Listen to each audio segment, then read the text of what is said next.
Ladies and gentlemen, in this RedGamerTech.com video, we have yet more news on the Xbox One and the region restrictions.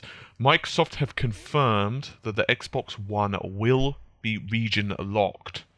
As usual, we do actually have a quote for this. Similar to the movie and music industry, games must meet country-specific regulatory guidelines before they are cleared for sale. We will continue to work with our partners to follow these guidelines with Xbox One. End of quote. That was by a Microsoft representative. So, yeah. Personally, I hate region locks, but I'll go into that in just a moment.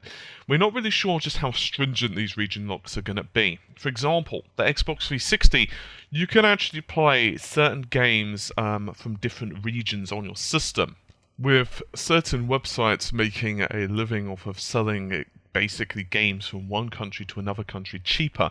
For example, Alan Wake, the PAL version, will work on an NTSC-U system, in other words, United States.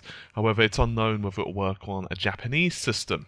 Similarly, we have Amped 3, the US version, will work on PAL and, of course, US, but will not work in Japan. So, as I said, just how stringent this is going to be. Now, Microsoft have been quite upfront with this, and I appreciate that because I like to know before we buy the system. So we're not sure whether it's going to be up to the developers / publishers of the games, of whether it's going to work in certain regions. For example, I suppose it depends upon the laws of that country and so forth, whether, say, certain things need to be censored in a particular region. Sony haven't mentioned anything on this yet. That doesn't mean that there will or will not be a region lock on the PS4. So I guess we'll just have to wait and see regarding that. No doubt as well, we'll be seeing this for distributed media. And by distributed media, I mean digital media, as in downloadable games, movies and so forth. We'll go into the media side of it, such as movies and TV shows, in just a moment. But similarly, you cannot have a game that is, say, available in the United States and, say, Europe, but not, for example, available in Japan, available via retail means anyway, but then allow that via digital means. So in other words, it can't then suddenly appear on the Japanese store. So no doubt there are going to be some region locks involved there as well, which they have alluded to in this quotation. Now, the purpose of this, obviously, is due to rights and distribution, or language locks and so forth. So we also then, of course, talk about films and TV shows. Now, I've used this example a couple of times previously, and that would be something along the lines of Netflix, because I always feel that's a perfect example. Netflix is a simple case of different countries that get different access to different content. So, for example, if you watch the US Netflix, you may get TV shows that are prevalent in the United States, or maybe they're prevalent in the UK as well, but the UK just doesn't have rights to those, perhaps because, for example, one of our broadcasting networks, for example Sky, may have exclusive rights to air that show. Therefore, Netflix cannot show that show, if you get the general idea. And so if you were to, for example, log in to Netflix in the United States and then go onto a plane and then log in the UK, you will notice completely different content. Well, not completely different. Obviously, there is some crossover, but for the most part, you will definitely notice, oh, okay, this film is not available in this region, and this film is not available in that region. That doesn't necessarily mean that one region is inferior or superior to the other. For example, I have had a look at the US Netflix, and there are definitely certain shows that are not on UK Netflix. On the other hand, there are also a lot of movies in the UK that are exclusive to the UK Netflix. Well, I don't know about exclusive, but they're definitely not on the US Netflix. And this, of course, will be very similar here. No doubt there will be certain movies and content due to distribution rights and so forth that simply will not be allowed to be shown in certain regions. Now, obviously, for those in the tech know, there are ways around this, which I'm not really going to go into in this particular video because I don't really think it exactly merits it. The problem I will be, well, because obviously the Xbox One is quite a smart console, it'll be interesting just how it can detect this. For example, if your region suddenly changes from, say, oh, I don't know, UK to Japan, it would be quite interesting how the console will distinguish, or even if it will be able to distinguish, these right differences. Now, as I promised just around the start of this video, I have my own thoughts on this. Personally, I hate region lockouts, especially when games are concerned. Now, it's actually less of a big deal now than what it used to be. And allow me to give you an example. Back in the days of the PlayStation 1, and certainly slightly before that, and even slightly after that, game releases were staggered. And by which I mean that sometimes you could wait half a year, or even up to a year in some cases, for a game to be released from one region to another. And that's if they could be asked to actually translate or simply transfer the code. Now, one of the reasons for this, especially if you happen to be in a PAL territory, and believe me, being in a PAL territory wasn't your friend, if you excuse the pun, was because of our TVs work differently.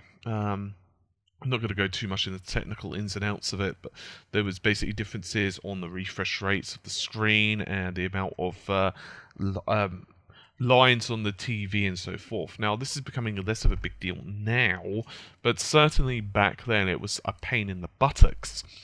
And so, conversely, it simply took a long time, and sometimes we got, well, basically ridiculously awful ports of our games. Fighting games in particular, I believe it was 17.5%, if I'm not mistaken, percent slower, which was really noticeable in certain games like Street Fighter and Tekken. If you happen to play on a US version of, say, Tekken, and then you happen to play on, say, a UK version of Tekken, by golly gosh, it was pretty awful. It pretty much felt like you were playing underwater, and it took you a good several matches to be able to adjust. You had to basically slow down the button inputs and everything else, and the same with Street Fighter. Street Fighter wasn't so bad, because for the most part, in a lot of the titles anyway, there were speed settings, so you could simply put it up one speed notch, and it would be akin of playing in a different territory. Obviously, the timings were still slightly different for the most part, but at least it gave some help. Now, of course, we don't really need to worry about that. Even so, there are still release delays. In other words, a game isn't necessarily released worldwide in the same region. There are other reasons, of course, for them to actually, well, region lock certain things.